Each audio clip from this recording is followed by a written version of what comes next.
Charai Kodgor, Kai, Dai, Chokel, Badak. Lara J. Beroine, send them a tit duel with Chitkariam. Big a boy, Sitka Shack. Send them a titka, Sitka Tojo. Big a boy, Chitka King.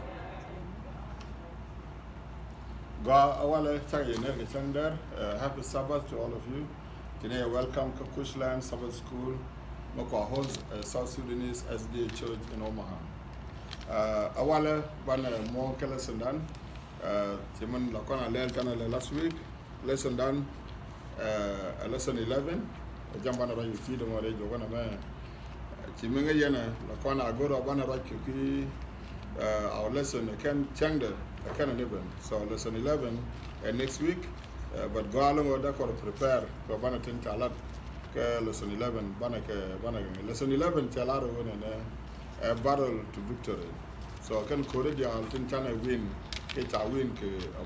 on our behalf. I cannot call the PD in our one. Chalado won and allowed our text Bible awal and I call the PD. Take Daniel chapter 10, verse 9. Chalado, oh man, greatly beloved, fear not,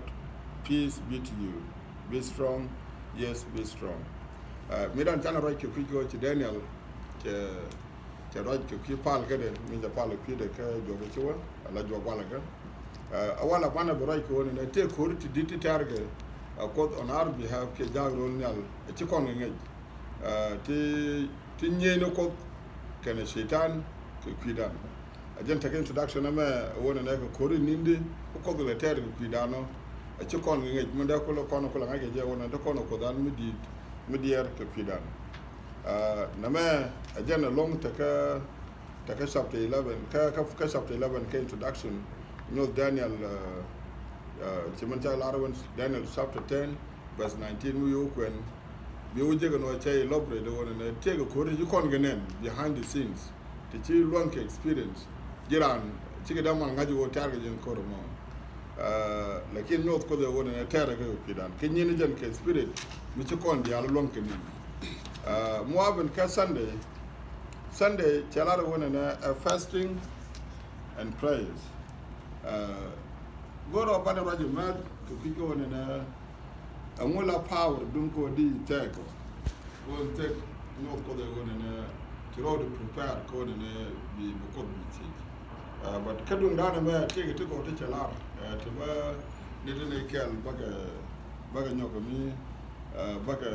baga kula yo baga introduce ke baga kula chi gwa malare je wona ne ci Daniel ci wiya ci lara wona ne goro bako de be chi ko ci lara wona ne ko din jokka Jerusalem ko ba building ba wota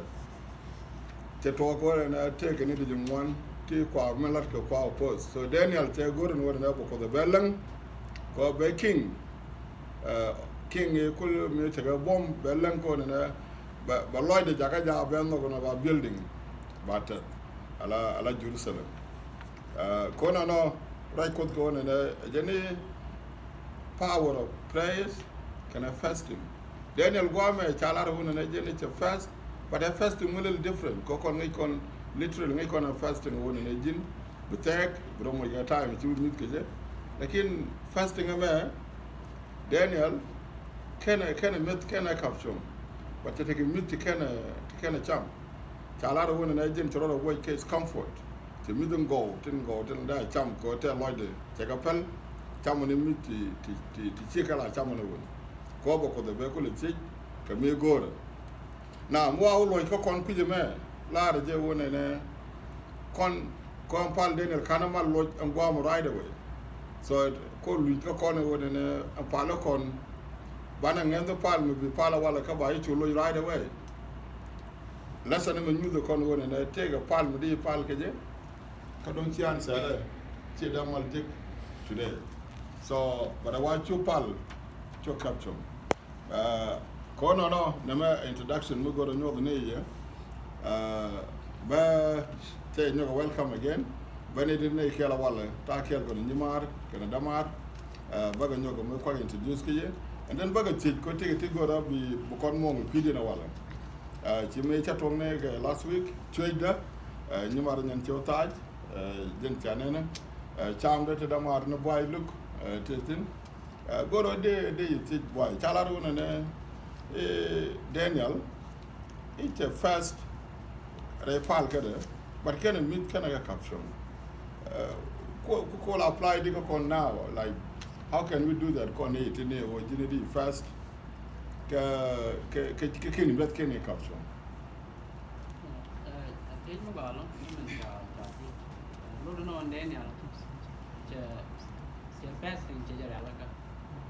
nó chỉ cái church có bữa tăng mid ni baga pal có bữa cái mar mà qua cái nó mỗi cái này chả là chiều chỉ biết cái liu chỉ caption cái kho dùng nó đan dọc cái liu chỉ có nó bữa tăng mid ni baga watch đây cái là trong thì quỷ này cả. That's good. Take a good amount of thing. Yeah, mình đóng đề mà tin, thế thì mình chào quên đã mát con. Anh đây này ngay con ở bên đây chỉ Gabriel bên cái gì, mình luôn chỉ vô cái này mình chụp cái pan, chào bà bị chào trên liền, luôn chào bên gang pin, chào Gabriel chào bên gang pin, chào lá chào gang pin nhục kuar mà nó đeo có là kuar mít, có ngay con này tên là kuar quỳnh môn, mình đóng đe Gabriel gang pin. Nên mình kuar nó điền kia đóng xe trên ngay con có kia còn cái xe trên mình luôn nè đấy chơi trên tin mà mình chơi trên mà chơi chịu mình chịu pa lý kia là đi đun cả ta ra mình đã còn tin cái điều ngay chỗ này anh đi mình là đúng quá bây giờ trên đi là tai xe nó bây giờ có rồi sẽ bây giờ là nó mà nó ngay con này chơi cha lịch cái đèn này nó đã mà đèn này cái nào pa albo cái này pal xuồng một cái mới pa lệ cái thế đi alẹ́ bom thế cha anh sẽ được cái bít buộc nó cái quý quý chuyện một cái pa lệ chết cái mình chả mình xem đã mà đã nó quý xe mít thế cái tệ nó mấy cái mít thế cái tệ mới luôn nữa này chúa ta mít trong xuồng thế con thế là sao mà thì cái tiêu kia tôi gọi là một ran pil bự cái này cái sao chúa mít cái mít thì đóng xí mít chỉ cái mít gọi đó là ran pil là gọi tin nó cho nên đóng để nhờ mà tin nó mà là này cái đúng phải là cái lưu mới luôn nữa chỉ đến nhal cái nào pal cái này pel cái không một đôi pal có con hoặc là con này thì mi chỉ cái giấc đi mua lên đi pel mi tụi mũi kia đi pal đi continuous kia đi kudu đi pel chỉ để pal cái điều đúng mi đóng xí giờ chỉ đến nhal là để mà nó còn bảo là để con là nên nó cho nên đóng để nhờ cái mặt xin nó mà nó bên đây có nhá. Thank you. Tiang lo de balon. Chana ngajin tadi yene dialog bine eno palan pal milim kode o bana tek sien so sare dine itiro do wo nyindi bon ko ne je wona ya lo dan tin ko na je mo wo jim ci culture te dine wona ci pal tiro do humble so ko wona ci mo ko no jira mu ta lot tiro do nyogo do tin nyam ko bi tin diala do lagge ke chamere to do lo adu bi ko pal den brodo det ko tijo ko ko do kelo den ko be jansar kan jansar am wamo bi ngati no ne ci pal ci ba caption ko no no entidi banawo banawo ko mande ba nyogo bal damar chambe ne boy ba kon nyogo walk through kala sento ko kem kada ne ga tindi ni mo ante bana wotu no bana ko mande kan kon mande kan go ne to de mo to de mat sen te sunday no Danielจะพาลกับพาลถึงวันเราดองชีจันพาลมันเนี่ยมันจะแต่แกจุดก็เขียนวิ่งก่อนนะเช่นเดียวDanielช่วยกันหรอกว่าเดี๋ยวอะไรพ่อก็ลุยจะพาลก็Danielช่วยกันเราบ่เหมือนที่ช่วยกันหรอกจะพาลเป็นไม่ใช่ตัวก็จะก็บาเล็บกว่าบาหลวงใช่เดี๋ยวเนี่ยมันดองเดี๋ยวก่อนวิ่งจันพาลเดี๋ยวเดียนวันงวนเดียนแค่จะก็จะพาลกับว่าถึงวันchào các bạn tăng vấn đề là thua có một bây giờ comment goal bị chết cái và chia pal bang pal lên nhà có tăng vấn đề goal còn ban này giờ quay giờ qua ngủ pal cái gì đến rồi tiếc cho nó ngủ pal cái đấy nè chứ đừng phải có cái quý cô rồi nó mới thi cái riêng chỉ bay bồ là có rồi nó bị deal pal con bố cục bây giờ thì có bị riêng nó bé cú lỗ anh nhóc bò thế cái mấy trả lại cái men go re te ga du me ken ni je ka jan gwa ma go ro ko bi je te ko te ko re ko go ro ban ne dil pal den chi kon mo pal go pi dan kon go ro dan ban na pal ko pi ne ko khien เราDanielเนี่ยจะพาลke wedding ke si Bible ya goro no te para ko pi we mi ra mi chi goro ba pal qui ne ko kien dong tel me dan pa bat ko bi pal bo pi do run kel me jak Daniel ko ba par qui ne do go te keมันได้ก่อนกูก็มันได้เรายูไม่จะเป็นก็ปวดกอดก่อนบ้านอะไรกูปีเดี๋ยวก่อนกูเห็นก็เดนอย่างช่วงก็เวลเบิ้ลงวนแค่ไหนฟังวัน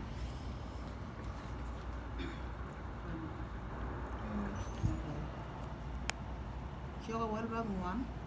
แค่ไหนฟังวัน cái nào bác ngoan mà bây giờ chưa ngoan là vậy nè các cái trang cái dân đang đâu quý đồng ngoan các bay in dân mẹ ta chung we care indeed alakir tegares cái bác chưa có bác ngoan là vậy nè các chua giàu để link rồi cái mấy cái rồi để link chua point đang nghe chua để google jadi nama guru on ban roi ke pi de ka mande ano Daniel charo jege di me ci luang ko da ben ka ja tam ko mi ci dor mi ci nen ke ñu ke ni lo de ke ni jangai ke bu jiram mo no boy nyam de tam ko mi jede ci ko ka Daniel charo ko jeno ta le ja bo charo ko jeno rami chete luang ko be dor be ja la but mu kon ke bang ni ko kien chala no cha dor mi chet ka garan cha jane ci Bible cha roi gun tu ngwan no cha ngai angel kel mi chi jane la ja ji ko ko ni ba wa ngai kon me ji tuo ka ni me ye chu me ye ja ro den chi nei dia le chi jane chi ka wa a jane tuo ka den ya ko mi chi ram te ka long mi chi nen la wa le ka ja cha ram mi chet ka garan cha jane cái bể này cái cái nó cái bể được bộ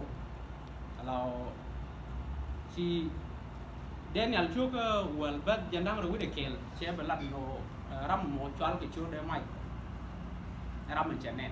ngay còn nó mày còn là ngã cái bài của nó còn ban đầu là cái phí thì Daniel sẽ rồi cái quyết định hoàn cái phí mày còn là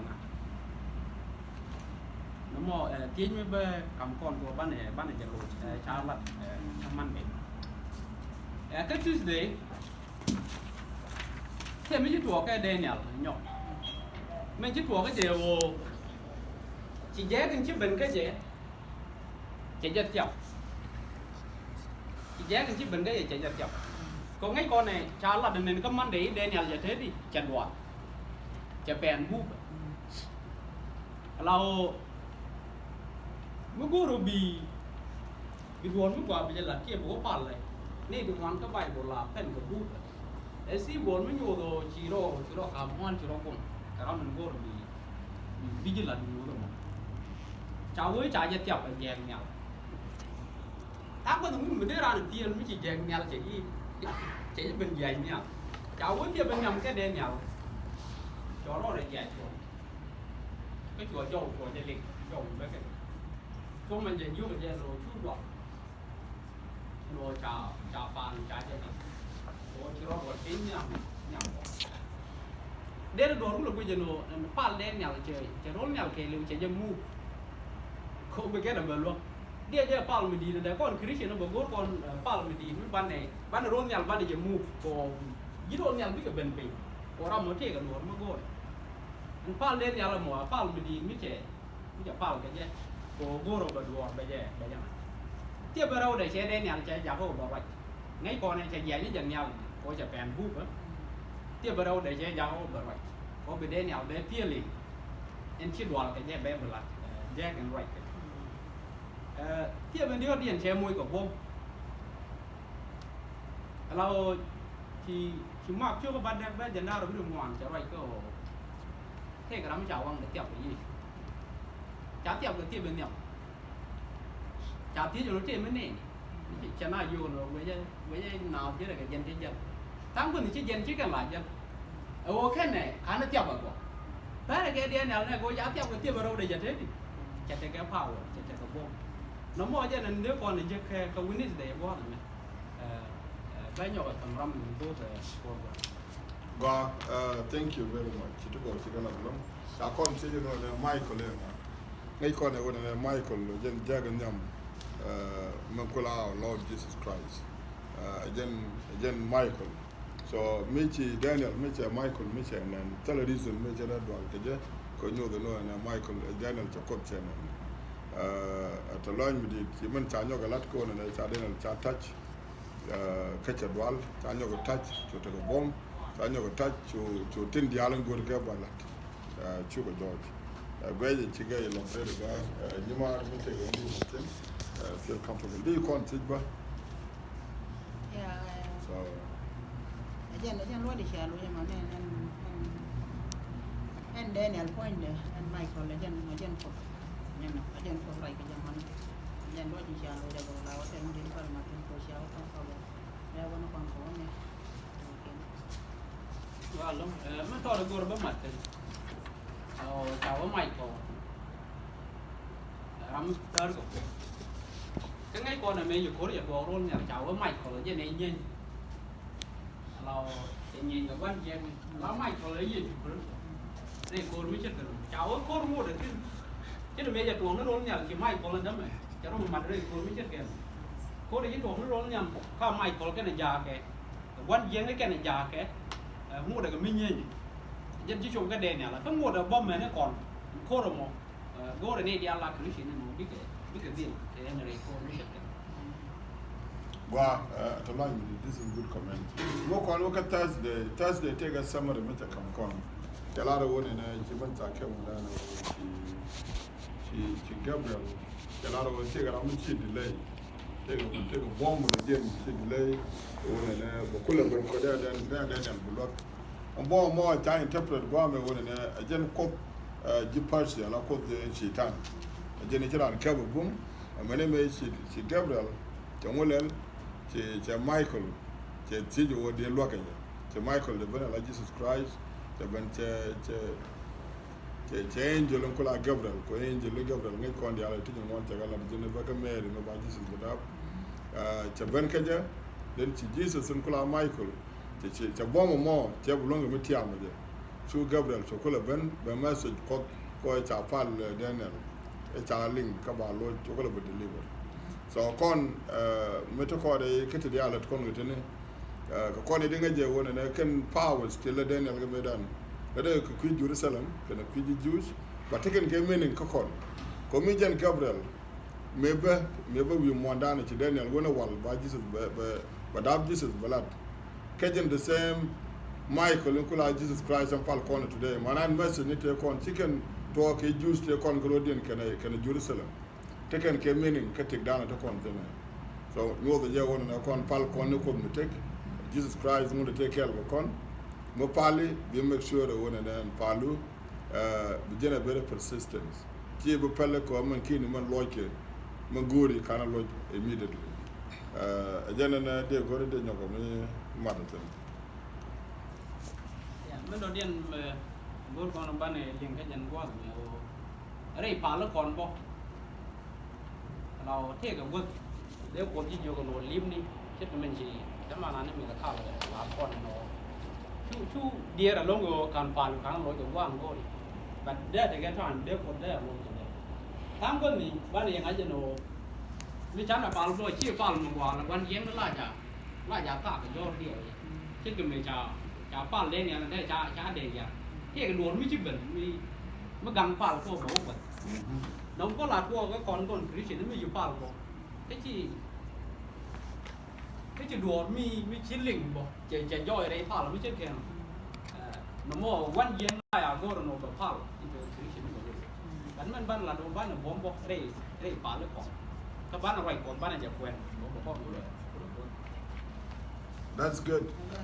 And on Friday, one man, Jalada went and for 3 weeks, Gabriel wrestled with the powers of darkness. You know, so on power of darkness, they're calling you know, Ramu Musulka darkness, Kelo, and I just want Jenny. Then Chaden and Chab block. They were there, Rajmu Balong. We take a Madana Madla comment. Chimanchalar, no Chalara, one minute in the venue of a letter. We didn't get sick. Go there, go there, the Chidu. we formulate, we garpin, we need jack, then I'm going back about to Peter, because they could lodge. Mình đầu tiên mình gọi bấm mặt thì nó năm con thì là năm cái lại là nó quá nó bị cái khi mình chịu win khi mình chịu bấm đấy vậy có tăng con thì rồi bị cái winning team là ngay con nó gì cũng rồiจะ win Correct. các con còn ban team mà banจะjoin có chẳng ngặt cái game nó đằng ở đâu đây con mới chết gần là một gỗ rồi bị cái print kit cái print mà bị ngay cho nó bị win con cool ngay con này gì chủ quan giếng vậy thì mới giàu cái con gỗ còn một bao ban này team mà banจะjoin có ban win cái cái đây mà nó giàu thì chắc còn ya mene nyago matin ke ko men go long pa le ne la me nyu ko kon tungwan long nyu ko kon tungwan long no de ne point de me ngong nen tiere ko de pa lo kwine ne ko ka kwaro continent bu me te do di pa lo kwine de ko kiene men no la pa le ni du men go ri karwade me shi du ni chu pa ga che je ku chu pe ga je kam ki ne je bi shu na ro an ko point de tele je melo no mi tili ka duor ka che jan bi dil ngaji no kut jatin bi dil ban ke den ya da pa le che men chine la no won ka wa ka cha pa le delay men men na chu ban ne pon ji the point de shwa ku ban lo me kwa da ban lo ne daniel a ko nyal e no ka jin de te chu ku te ji lo me pa le ki pidu ke nyin ko ko bu ko lo chu nga ko ka na mal ban ga gwa de ka me pa le ki pidu ko bu ko lo me jin bu pa le ku ne ko kiene pero ke daniel ko pucher me ala na daniel te bo dok ti pa tin lo ko da lo tin ko nga do ko to me nga do ko to me lo no di diale ti ji bi dil je ka ba le ba ko ne ro kiene bo dung daniel ngi je ko na long ko wo jen chi di er jen ka ro da de di er jen ke ku ne ko kiente la ne ke ani ne kon pa ne ga ro dan chan example dung daniel chan je dil nang go ga wo di pa lo ku ne ko ba ko ba te lo de ko cha la ro pa le ko ro dun ka chara la me ro dun chan pa ko ro dan ko ku ne ba kon to pos a lot ko jen cosmetic enen dang ro dan ka pa ne chi lo te se jen ta ga me jen de ma tin Thank you. Take a final comment. mình đã còn có mặt tình đó summary cái lesson ăn nghỉ cho con cái code cái mình đã còn là dùng những quan giấy này apart cái này bài thế cái riêng kia mình để làm rồi mấy chị dễ dùng thì nhìn những quan giấy này dễ dùng thế cái code này cái này quan giấy vậy lúc về quan giấy này cái bài bộเราcháu ấy mình nhìn cái con chỉ mới ban này bạn nhìn con cái gì cái cuốn mùa toa mình chỉ bỏ là có ngay con này nó tức là quay mình ban này dối cái gì con với dối cái bom đó mình ban này dối cái bom mình với cái bài bộ và nội chăn này về mùa gì đi thì cái bài bộ là nó vẫn yên cái chủ yên. Well, again, tell me, don't know about Martin. Kwalene yete lodge along Kushland Sabbath School lessons. In view with Sejabana Wale, the Hajj yete lodge. Garama 5 went and Kushland Sabbath School lesson for host South Sudanese SDA Church for Omaha. And thank you for turning in.